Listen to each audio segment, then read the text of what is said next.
Hi అండి. భారతదేశం ప్రజాస్వామ్య దేశం. భారతదేశం స్వాతంత్రం వచ్చి 75 నుంచి 76 సంవత్సరాలైంది. స్వాతంత్రం వచ్చిన తర్వాత భారతదేశంలో ఎంతోమంది ప్రధాన మంత్రులు అలాగే రాష్ట్ర ముఖ్యమంత్రులు మారుతూ వచ్చారు. అలాగే దేశంలో బడుగు బలహీన వర్గాలు చాలా అభివృద్ధి చెందినాయి. 2024 సంవత్సరంకు 100% అభివృద్ధి చెందినాం అని చెప్పుకునే కేంద్ర ప్రభుత్వాలు కానీ రాష్ట్ర ప్రభుత్వాలు కానీ ఒక విషయాన్ని చూస్తే విస్మరపరుస్తాయి.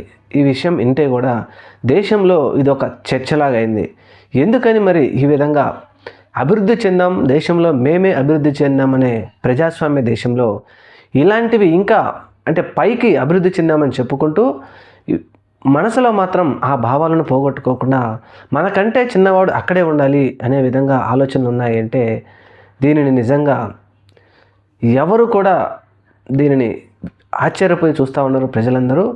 ముఖ్యంగా మరి మనం చెప్పుకున్న అభివృద్ధి కావచ్చు, లేకపోతే మనం చదువుకున్న చదువు కావచ్చు, సాధించిన టెక్నాలజీ కావచ్చు, రకరకాలుగా ఎన్నో ఉన్నత శిఖరాలకు ఎదిగినటువంటి మన దేశంలోని భిన్న జాతులు ఉన్నటువంటి భారతదేశంలో ఇప్పటికి కూడా కొన్ని వర్గాల వారిని అదే విధంగా చూస్తున్నారంటే మరి ఇది ఎక్కడికి వెళుతుందో మరి మన పెద్దలే చెప్పాలి, లేదంటే విశ్లేషకులు కానీ మేధావులు కానీ లేకపోతే సంఘ సేవకులమని చెప్పుకునేవారు కానీ సమాధానం చెప్పాలి. విషయం ఏమిటి అంటే కర్ణాటక రాష్ట్రంలో ఎక్కడో మారుమూల ప్రాంతం కాదు, బెంగళూరుకి దగ్గరలో ఉన్నటువంటి మాండ్య సిటీలో అక్కడ ఉన్నటువంటి ఒక పెద్ద టెంపుల్ దగ్గరికి ఆ టెంపుల్ ఆలయకర్తలందరూ దళితులు ఆ గుడికి వెళ్ళేందుకు వారిని ఒప్పించుకున్నారు. వారిని ఒప్పించిన తర్వాత వారు వెళ్ళడానికి సమ్మతమే అని అందరూ ఒప్పుకున్న తర్వాత దీనికి కొంతమంది ఎట్టి పరిస్థితిలో వీరికి ఆలయ ప్రవేశం ఉండదు, పంపించొద్దు అంటూ ఉత్సవ విగ్రహాలని అక్కడి నుంచి తీసేశారు. అంటే ఈ విషయం ఇప్పుడు దేశంలోని ప్రజలకు విస్మయపరుస్తూ ఉంది.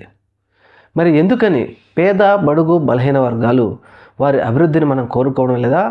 ఏ ప్రభుత్వాలు మారినప్పటికీ వారిని అభివృద్ధికి పాల్పడటం లేదా?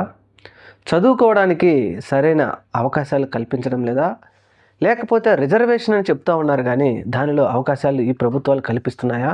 బడుగు బలహీన వర్గాలు అభివృద్ధి చెందడం కోసం ఈ ప్రభుత్వాలు సహాయం చేస్తున్నాయంటే ఖచ్చితంగా లేదని చెప్పాలి. 2024లో ఎంతో అభివృద్ధి చెందిన భారతదేశంలో ఇప్పటికీ బడుగు బలహీన వర్గాలను గుడిలోకి ప్రవేశం మీకు లేదు అంటూ మీరు వస్తే ఉత్సవ విగ్రహాలను తీసేస్తాం అనే విధంగా ఇప్పటికీ ఉన్నారు. అంటే మనం నిజంగానే అభివృద్ధి చెందామా అనేది ఒకసారి మేధావులు ఆలోచించాలి. వారు వస్తే ఉత్సవ విగ్రహాలను తీసేస్తాము అనే విషయం దేశం మొత్తం ఇప్పుడు చర్చకు వచ్చిందంటే దీనిని నిజంగానే అందరూ తలదించుకోవాల్సిన విషయమే. ఎందుకనంటే ఎన్నో చదువులు చదివి ఎన్నో ఉన్నత శిఖరాలకు ఎగిరినటువంటి వారు చివరికి ఇప్పటికీ కూడా బడుగు బలహీన వర్గాల్ని మన కళ్ళ కింద ఉండాలనే విధంగా చూస్తున్నారంటే ఇది ఎంతవరకు సమంజసం? ఎంత అభివృద్ధి చెందాం, ఎంత చదువుకున్నా, ఎంత పెద్ద ఉద్యోగాలు చేసినా ఇవి మాత్రం మారడం లేదంటే ఒకసారి ప్రజలు ప్రజాస్వామ్యం అని చెప్పుకునే భారతదేశం ఆలోచించాలి. చూద్దాం మరి రాబోయే రోజుల్లో ఏం జరుగుతుందో. Thank you. మన ఛానల్ని తప్పకుండా సబ్స్క్రైబ్ చేయండి. Thank you.